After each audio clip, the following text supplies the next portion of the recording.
Hi welcome to my channel. ಹೇಗಿದ್ದೀರಾ ಎಲ್ಲರೂ? ಶುಭೋದಯ, ಗುಡ್ ಮಾರ್ನಿಂಗ್ ಟು ಆಲ್. ಇವತ್ತು ನಾನು ಬೆಳಿಗ್ಗೆನೇ ವ್ಲಾಗ್ ಸ್ಟಾರ್ಟ್ ಮಾಡ್ತಿದ್ದೇನೆ ಸ್ನೇಹಿತರೆ.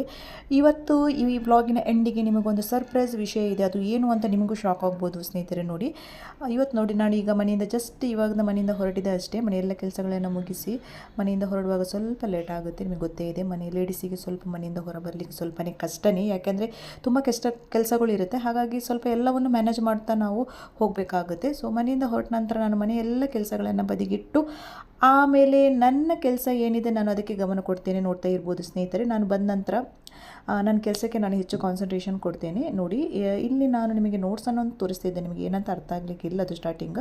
ಇದು ನಾನು ವರ್ಕ್ ಮಾಡುವಂತಹ ನಮ್ಮ ಫೀಲ್ಡಲ್ಲಿ ಇರುವಂತಹ ಮೇಕಪ್ ಬಗ್ಗೆ ಇರುವಂಥ ಒಂದು ನೋಟ್ಸ್ ನಮಗೆ ಕೊಟ್ಟಿದ್ದಾರೆ. ಸೊ ಅದನ್ನು ನಾನು ಬಂದು ಒಂದು ಸಲ ನೋಡ್ತೇನೆ. ಯಾಕೆಂದರೆ ಈ ಥರ ನಾವೊಂದು ತುಂಬ ಒಳ್ಳೆಯ ಒಂದು ನೋಟ್ಸ್ ಕೊಟ್ಟಿದ್ದಾರೆ. ಸೊ ಈ ಥರ ನಾನು ಡೈಲಿ ಇದನ್ನು ನೋಡೋದ್ರಿಂದ ನಮಗೆ ಇನ್ನೂ ಏನೋ ಒಂದು ಯೂಸ್ ಆಗುತ್ತೆ ಸ್ನೇಹಿತರೆ. ನಾವು ಕಲಿತು ಮರೆತು ಬಿಡೋದಲ್ಲ, ಈ ರೀತಿ ನೋಟ್ಸ್ಗಳನ್ನು ನಾವು ರೆಡಿ ಮಾಡಿಟ್ಟರೆ ಒಳ್ಳೆಯದಾಗ್ತದೆ, ನಮ್ಮ ಕೆಲಸಕ್ಕೆ ಸ್ವಲ್ಪ ಯೂಸ್ ಆಗುತ್ತೆ. ಸೊ ಹಾಗಾಗಿ ನಮಗೆ ಈ ರೀತಿ ಥಿಯರಿ ಕ್ಲಾಸಲ್ಲಿ ನಮಗೆ ಈ ರೀತಿ ನೋಟ್ಸನ್ನು ಪ್ರಿಪೇರ್ ಮಾಡಿದ್ದಾರೆ. ಈ ವಿಡಿಯೋ ಮುಖಾಂತರ ನಾನು ನಿಮಗೆ ಯಾಕೆ ಈ ನೋಟ್ಸನ್ನು ತೋರಿಸ್ತಿದ್ದೇನೆ ಅಂದರೆ ಸ್ನೇಹಿತರೆ, ಈ ವಿಡಿಯೋ ಮುಖಾಂತರ ನಿಮಗೆ ನಾನು ಏನೇ ಹೇಳೋದಂದರೆ, ಯಾರಿಗಾದರೂ ಮೇಕಪ್ ಬಗ್ಗೆ ನನಗೆ ತುಂಬ ಇಂಟ್ರೆಸ್ಟ್ ಇದೆ, ಕಲಿಬೇಕಾಗುತ್ತೆ ಅಂತ ಇದ್ದರೆ ದಯಮಾಡಿ ನಮ್ಮನ್ನು ಪರ್ಸ್ನಲ್ ಆಗಿ ನೀವು ಕಾಂಟ್ಯಾಕ್ಟ್ ಮಾಡ್ಬೋದು ಸ್ನೇಹಿತರೆ. ಇದರ ಬಗ್ಗೆ ನಾವು ಏನು ಕಲ್ತಿದ್ದೇವೆ ಅದಕ್ಕಿಂತ ಹೆಚ್ಚಾಗಿ ನಿಮಗೆ ನಾವು ಕಲಿಸಲಿಕ್ಕೆ ನಾವು ಪ್ರಯತ್ನ ಪಡ್ತೇವೆ. ನಮ್ಮ ನಾಲೆಜಿಗಿಂತ ಹೆಚ್ಚಾಗಿ ನಿಮಗೆ ಕೊಡಲಿಕ್ಕೆ ನಾವು ಟ್ರೈ ಮಾಡ್ತೇವೆ ಸ್ನೇಹಿತರೆ. ಹಾಗಾಗಿ ಯಾರಿಗಾದರೂ ಆಸಕ್ತರಿದ್ದರೆ ನಮ್ಮನ್ನು ಕಾಂಟ್ಯಾಕ್ಟ್ ಮಾಡ್ಬೋದು.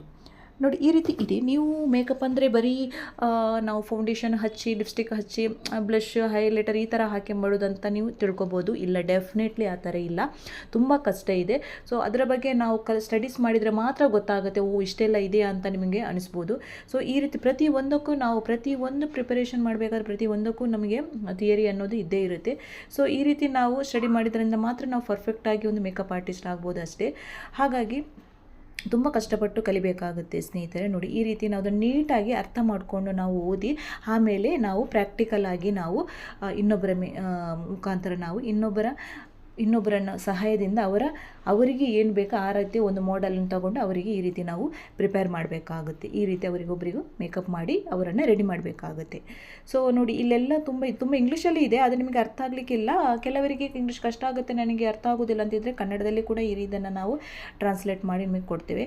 ಆಮೇಲೆ ಸ್ವಲ್ಪ ಶಾಪಲ್ಲಿ ಸ್ವಲ್ಪ ಫ್ರೀ ಸಮಯ ಸಿಕ್ಕಾಗ ಏನು ಮಾಡಿ ಸುಮ್ಮನೆ ಕೂತ್ಕೊಳ್ಳೋದು. ನಾನು ಮುಂಚಿನ ಬ್ಲಾಗಲ್ಲಿ ಕೂಡ ನಿಮಗೆ ಹೇಳಿದೆ. ಈ ರೀತಿ ನಾನು ಹ್ಯಾಂಡ್ ಪ್ರಾಕ್ಟೀಸ್ ಎಲ್ಲ ಮಾಡ್ತೀನಿ. ಮೆಹಂದಿ ನಾನು ಸ್ಟಾರ್ಟಿಂಗ್ ಅಂದರೆ ಮೆಹಂದಿ ಪ್ರೊಫೆಷ್ನಲ್ ಆಗಿ ಮೆಹಂದಿ ಸ್ಟಡಿ ಮಾಡಲಿಲ್ಲ. ಸೊ ನನಗೆ ಎಷ್ಟು ಗೊತ್ತುಂಟು ಅಷ್ಟು ನಾನು ಪ್ರಾಕ್ಟೀಸ್ ಮಾಡ್ತಾ ಇರ್ತೇನೆ ಶಾಪಲ್ಲಿ. ನಿಮಗೆ ಮುಂಚಿನ ವೀಡಿಯೋದಲ್ಲೂ ಕೂಡ ನಾನು ಹೇಳಿದೆ ಯಾವ ರೀತಿ ಪ್ರಾಕ್ಟೀಸ್ ಮಾಡ್ಬೋದು ಅಂತ. ಸೊ ಕೋನ್ ಇಟ್ಕೊಂಡು ಈ ರೀತಿ ನಾನು ಹ್ಯಾಂಡ್ ಪ್ರಾಕ್ಟೀಸ್ ಮಾಡ್ತೀನಿ. ಸ್ಟಾರ್ಟಿಂಗಲ್ಲಿ ಸ್ವಲ್ಪ ಕಷ್ಟ ಆಗುತ್ತೆ, ಏನು ಪರ್ಫೆಕ್ಟ್ ಅಂತ ಬರೋದಿಲ್ಲ, ಎಲ್ಲರೂ ಕೂಡ ಹಾಗೇನೆ.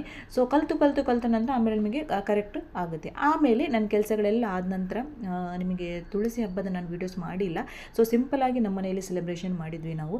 ತುಳಸಿ ಹಬ್ಬ ದಿವಸ ನನ್ನ ಮಗಳಿಗೆಲ್ಲ ರೆಡಿ ಮಾಡಿ ಇಟ್ಟಿದ್ದೆ. ಸೊ ನಾನು ಬರುವಾಗ ಎಲ್ಲ ಅವಳೇ ಎಲ್ಲ ದೀಪಗಳನ್ನ ಹಚ್ಚಿ ಎಲ್ಲ ಅವಳೇ ತಗೊಂಡೋಗಿ ಇಡ್ತಾಳೆ. ಅವಳಿಗೆ ತುಂಬ ಖುಷಿ ಈ ಥರ. ನಾನು ಇದನ್ನು ಯಾಕೆ ತೋರಿಸ್ತಿದ್ದೇನೆ ಅಂದರೆ ಸ್ನೇಹಿತರೆ, ನೋಡಿ, ನಾವು ಈ ರೀತಿ ಮಕ್ಕಳ ಕೈಯಿಂದ ನಾವು ಮಾಡಿಸಿದರೆ ಮಕ್ಕಳಿಗೆ ಅವರು ಏನೋ ಒಂದು ಕಲಿತಾರೆ. ನಾವೇ ಅದನ್ನು ಮಾಡ್ತಾ ಹೋದರೆ ಮಕ್ಕಳಿಗೆ ಅದು ಗೊತ್ತಾಗ, ಯಾಕಂದರೆ ಅವರು ಟಿ ವಿ ಮೊಬೈಲಲ್ಲಿ ಬ್ಯುಸಿ ಆಗಿರ್ತಾರೆ. ಮುಂಚಿನ ಬ್ಲಾಗಲ್ಲೂ ಕೂಡ ನಾನು ಹೇಳಿದ್ದೇನೆ, ನಾವು ಈ ರೀತಿ ಎಲ್ಲ ರೆಡಿ ಮಾಡಿಟ್ಟರೆ ಮಕ್ಕಳ ಕೈಯಿಂದಲೇ ಸಾಧ್ಯವಾದಷ್ಟು ಮಾಡಿಸೋಣ.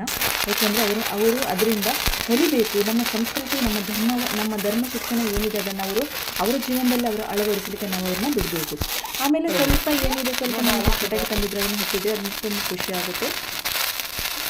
ಅವಳು ಕೂಡ ಅವಳಿಗೆ ತುಂಬ ಇಷ್ಟ ಇತ್ತು ಈ ರೀತಿ ಎಲ್ಲ ಸೆಲೆಬ್ರೇಷನ್ ಮಾಡೋದಂದ್ರೆ. ಹಾಗಾಗಿ ಅವಳನ್ನು ನಾನು ಬಿಟ್ಬಿಡ್ತೀನಿ. ಆಮೇಲೆ ಏನೋ ಒಂದು ಫ್ರೀ ಟೈಮ್ ಇದ್ದಾಗ, ಅವಳು ಒಬ್ಬಳೇ ಇದ್ದಾಗ ಏನೋ ಒಂದು ಆಟಾಡ್ತಾ ಇರ್ತಾಳೆ. ನೀವು ನೋಡಿರ್ಬೋದು. ಏನೋ ಅದು ನಮಗೆ ಅರ್ಥ ಆಗೋದಿಲ್ಲ. ಬರೀ ಏನೋ ಆಗಲಿ ಮಕ್ಕಳನ್ನು ಅವರ ಪಾಡಿಗೆ ಈ ಥರ ಆಟಾಡಲಿಕ್ಕೆ ಬಿಟ್ಟರೆ ಅವ್ರಿಗೆ ಏನು ಮೈಂಡ್ ಡೆವಲಪ್ಮೆಂಟ್ ಆಗುತ್ತೆ ಸ್ನೇಹಿತರೆ.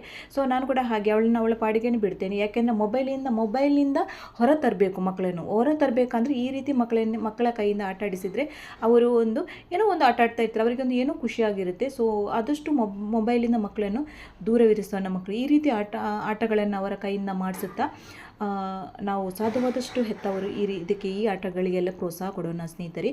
ಇವತ್ತಿನ ಈ ವ್ಲಾಗನ್ನು ನಾನು ಇಲ್ಲಿಗೆ ಎಂಡ್ ಮಾಡ್ತೇನೆ ಸ್ನೇಹಿತರೆ. ನಮಗೆ ಮುಂದಿನ ವಿಷಯದೊಂದಿಗೆ ಮುಂದಿನ ಹೊಸ ವ್ಲಾಗ್ ನಿಮಗೆ ಸಿಗ್ತೇನೆ.